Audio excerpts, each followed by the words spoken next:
Pete Roberts, General Manager of AC Doctors. Welcome to Landlord Confidential. Thank you. Appreciate you guys having me. Yeah, definitely. Let's start with a question that our audience is definitely interested in. So we all know that the HVAC system is one of the most expensive and complicated components of a home. Like, what are some steps and best practices that a homeowner or a landlord can take to extend the lifespan of that system? Yeah, the HVAC system is definitely probably the most expensive appliance that anybody has in a home, and in Arizona, very needed. Steps that a homeowner can take, number one, changing your filter every 30 days. And that's critical, the airflow. It's kind of in relation to you breathing through a straw or through a paper towel roll. You're going to be able to get a lot more air breathing through that paper towel roll. So when that filter is dirty, it restricts the air. It causes stress on the compressor, stress on the blower motor, and eventually leads to premature failure of components in the system. So I'd say number one, change that filter every 30 days. Number two, have your preventative maintenance checks done twice a year. Before the winter season, if you want to call it that here, and before the summer season. You want to catch little things that are going on with your system before they turn into something major, where you might have $500 that it costs you right now to get this fixed, but if you don't do that, it could lead to thousands of dollars, or depending on how old your system is, having to replace it. Yeah.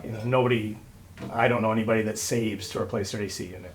Yeah, the last thing you want to be doing is having to make that decision in the middle of the summer, right? When you're under rush, versus being proactive about it. Absolutely, especially with how busy it is out here. Sometimes we try our hardest to get same-day service to people to make sure they're comfortable in their homes, but there's sometimes where, we hit a wave like last year, we went 30 days straight over 110 degrees. It was insane. That was an insane record-breaking summer, right? It was. What about the type, I've heard competing thoughts about the type of filters, right? Like, they make very cheap, basic filters, and they have these high-end allergen filters that people can use. Like, do you recommend going with one or the other? Absolutely. I think the less expensive filter you use, it's more breathable. It's not designed to keep your system clean. It's designed to keep big stuff out and keep the airflow going.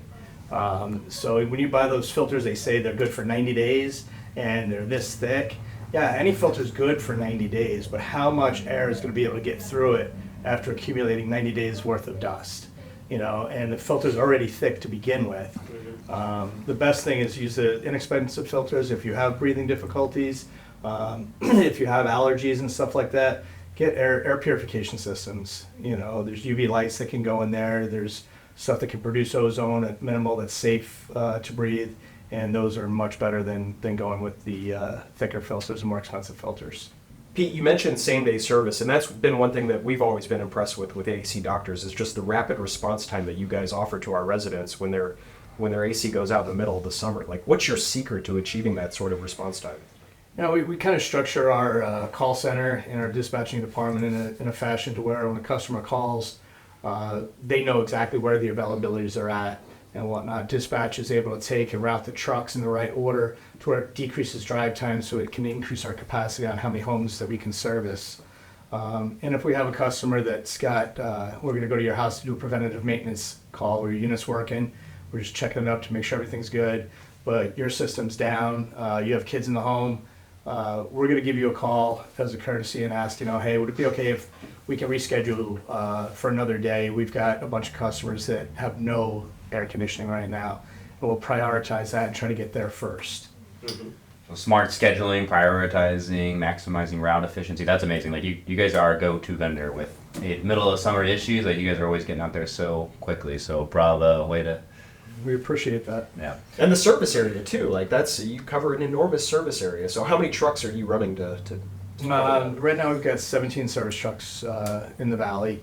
We go from Queen Creek to Sun City West to Buckeye to Fountain Hills. We've got trucks that are available in all parts of the valley.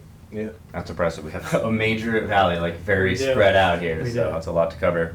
Let's back up a little bit. How did you get your start in HVAC? I was working for a duct cleaning company back in, I guess it would be 2000, and I had an offer to come over and work for an HVAC company. And they offered to teach me and train me and all that, so I made the move and just been grinding it in the field ever since. And then when AC Doctor started up in 2008, he was ready about 2010, and I came over and joined the AC Doctors team in 2010. And been working over there ever since and watching the growth. And we've helped over 100,000 customers since we've been in business. We keep striving to keep the value and the quality out there. Watching, but it sounds like you're a key part of that growth, right? You're a general manager now. You started as a technician, worked your way all the way up, and now you're running the operations there. So, yeah, so it's been a great ride. We've got a great team over there. We've always looked when we have applicants and stuff. We always want people to fit our culture and have the same end goal in mind, and that is to provide comfort to residents and homeowners out there. And with the like-mindedness of everybody and everybody working as a team, we're able to achieve that and help as many people as we can each day. absolutely. Bootstrapping yourself from a small team to now a much larger team, and you as a leader, like how have you built your leadership skills? What steps have you taken for that? A lot of that I've learned through the process, going to conventions, courses, talking with consultants, people that have been in the industry for a long time, and learning the whole people management side of it has been huge. Yeah. The processes and stuff like that. What can we do better to help the consumer better? And the more we can do of that, the easier the growth is, and the more we learn from it. We learn a lot from our customers. Yeah. How do you keep morale high and keep a team that's loyal and dependable? You treat them like human beings. We're all the same. We all have our own struggles. We all have things going on at home. But we come to work, we're there to provide a service to somebody else. We're not there for ourselves anymore. And just keeping everybody on the same page. We have events with the employees. We have contests. Little programs to keep people motivated. Yeah. Career path with employees. You come in, say like me, I came in as a technician.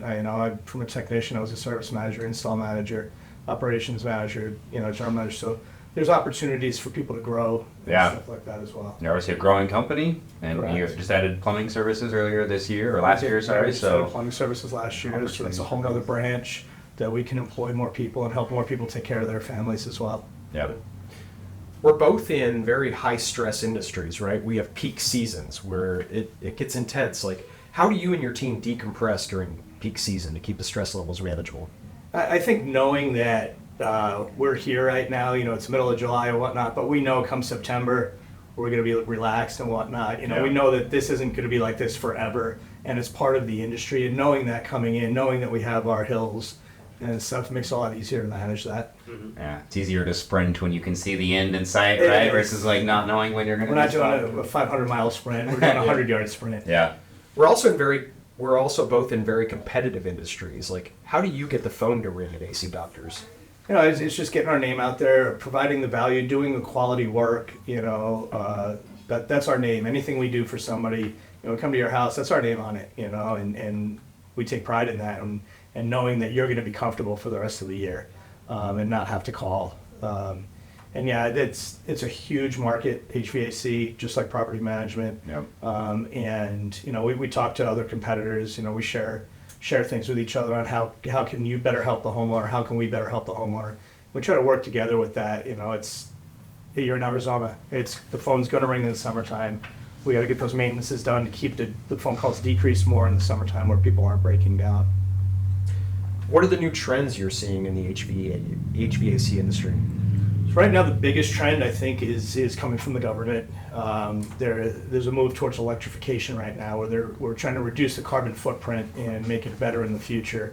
So reducing fossil fuel usage and going to heat pumps and stuff like that. The local electric companies, the federal government, they're providing huge rebates for people to replace heat pumps. Compared to replacing gas systems.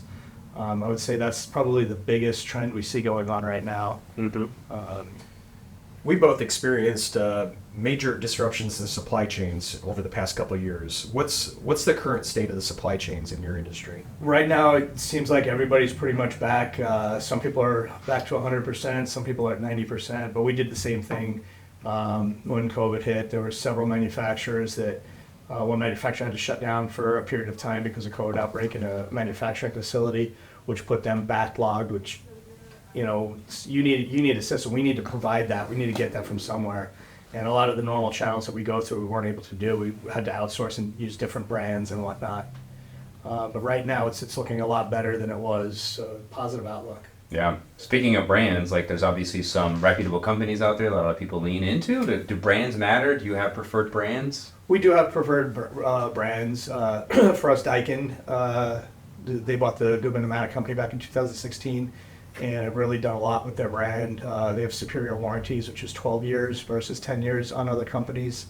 And their equipment's been, we've had a lot less callbacks and stuff, and their equipment's been great for us. Day and Night's been a great brand out there for us. We use them for a long time. So that's the two top brands that we prefer. Yeah. So you'll work on and repair pretty much any HVAC system, Absolutely. but if you're doing replacements, you're generally going with a Goodman. We like to do that. You know, if you were dead set on a brand name that you like and you're comfortable with, we're fine providing that. You know, it comes down to how is that unit installed. You know, I can take number one brand out there and it's not installed properly and it's not going to work properly. You know, so our install crews are very well trained and up to date on the latest technologies and get it installed right. So if you do want that brand, we know it's going to work for you. Yeah, makes sense. Speaking of latest technologies, we encounter a lot of homes with smart thermostats nowadays. But what are your thoughts on smart thermostats for investor landlords? Like, does that make sense for a rental property? For a rental property, I'm not so sure if it would make sense. It depends because they don't know the resident's schedule. You know, if somebody's home all the day and somebody's not, and then or you have schedules that change based on the day, they might not work as well as something that's got a preset program in there that you know what your time is going to be. But it's an evolving technology. I think we're going to see a lot more to come, especially with AI getting into the mix and stuff like that, to where the thermostat evolution is going to be big. I know I've had issues with mine. That thing decides to kick on its own or wake up in the middle of the night and it's freezing. Like, what happens? That's the other side of it, too, is that they are so technologically advanced that a lot of homeowners don't know how to operate them. A lot of people aren't able to understand what goes into it and learn how to use it. Yeah. So for a lot of people, a simple programmable thermostat, it works good. Makes sense from our perspective too. Like the last thing we want to deal with is residents not being able to figure that out and having to troubleshoot over the phone. Like Absolutely. basic thermostat. If you've got a resident in there, the more basic the thermostat, the easier it is for them. The less phone calls you're going to get, the less money you're going to have to spend in calling a vendor out to go see what's going on when it's just could have looked here. Yeah. You know, Sounds like you've done this for a while. a little bit. Yeah, we've seen it a few times. You're in people's homes every day. I'm sure you've seen some crazy things. What's the craziest thing you've seen in a home Craziest thing? that people just wouldn't even believe? I guess some of the rental properties that we go into, the way they're taken care of, I think is one of the most shocking things for me, that somebody else's home and Yeah. you know, you walk in there, and I walked into a house years ago and they said, don't mind the laundry on the floor. We're gonna do laundry today, you can step on it. And You can step on. the floor was just covered with clothes and you could tell they're matted down, they've been there forever. So, I mean, at least they were doing it that day, Yeah. right? I mean, Yeah. it's probably going to be cleaned up by the time you get out of you there. know, but yeah, you see all sorts of different things out there. But for me, one of the biggest things that bothers me is probably how somebody takes care of somebody else's home. Yeah. You know, and I think that's where you guys come in big, is where you're able to help maintain that home it's an investment home for somebody. They don't want to spend all the money rehabbing it when a tenant moves out.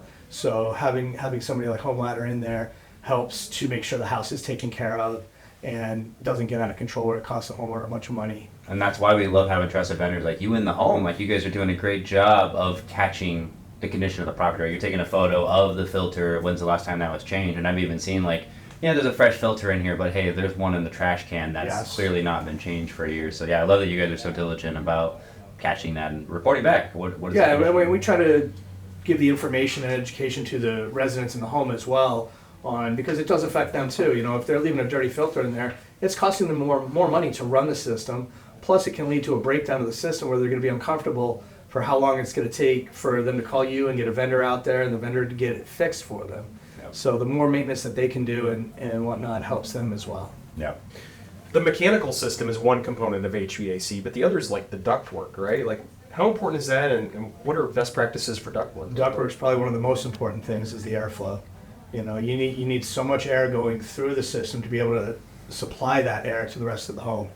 So if you only have a minimal amount of air going into the system, that's the most it's going to be able to put out into the home. You know, and all that's based off of load calculations. You know, it's not just square footage, but it goes into how many lights are in the home, how many kids are in the home, how many times the door's being open, how many windows are facing south.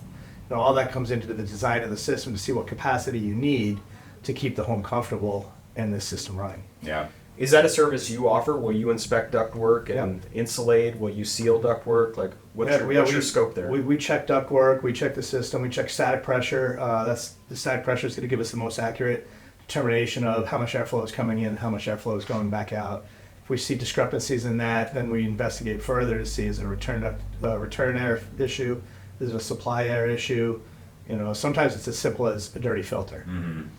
And you recommend, like, are you supposed to clean your ducts on a regular cadence, or is it just It as all needed? depends on the home, and you can find that in inspections and stuff like that. As a homeowner, you can look into your return duct and see how much dust is up in there. Mm-hmm.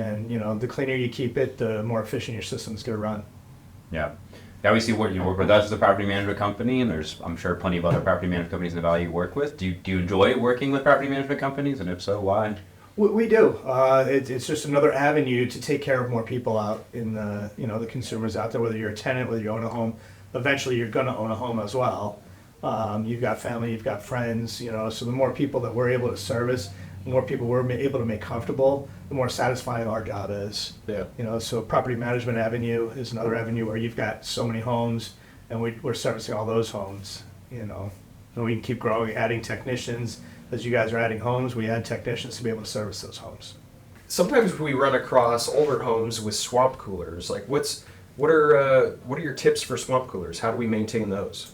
I think one of the biggest things that affects those is the quality of our water in Arizona and the calcification that comes on the media, whether it be silicates or the aspen media that's in there. Personally, I'm not a big fan of evaporative coolers or swamp coolers. They work good for part of the year and saves you some money, but it also brings in all the outside air. So if you do have allergens and stuff like that, it brings that in. It also brings a lot of humidity in to your ductwork. So if you've got the older metal ductwork, it'll lead to rusting and stuff. And there's nothing you can do to prevent that as you're using water to cool the air.